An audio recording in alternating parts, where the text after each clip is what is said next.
Alright, didn't get super far this weekend, but got somewhere. And I mean, we played it in the whole front section of the car here. I mean, yeah, we got both our old pieces in there. Undercoating.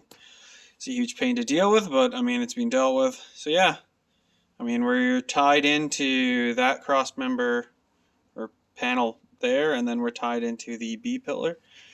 And I feel like we're pretty robust. I mean, you still have to plate in the inside and weld all that in. But I mean, yeah, we're pretty much done the front section, and then after that, it's trans tunnel and doing the back stuff here, which is where it gets pretty hard. Is we're gonna have to figure out putting a fuel tank in here. I don't know if I want to run just a drop-in fuel tank where I'll kind of cope it and fit it into this area and then mount it off the front tabs, or put tabs, sorry, on the top, kind of old school style of mounting the fuel cell in there. But I mean, that's led to people's deaths, and that's why they don't do it anymore. So I may panel this all over and then kind of use that as a mock-up for the fuel tank because it fits in there quite nicely.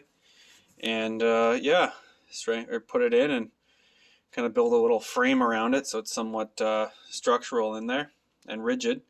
But yeah, that's where we're at.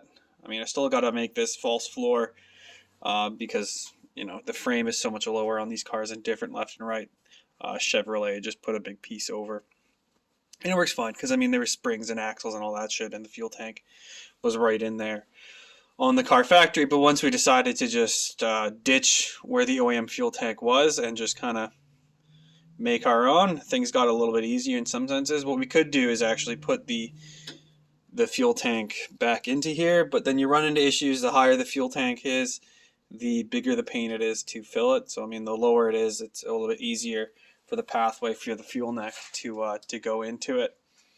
Because I don't want to have a tank that's a pain. I once built the fuel cell, or made a fuel cell and added to it on the 200, and I put the fill at the bottom because hey, it was a lot easier. And what happened actually is it built some pressure up in the tank, and then it actually started to come out of the smout and come out because how high I mounted the tank, because I didn't want the tank to rub on the ground because the tank was expensive and covered and full of fuel.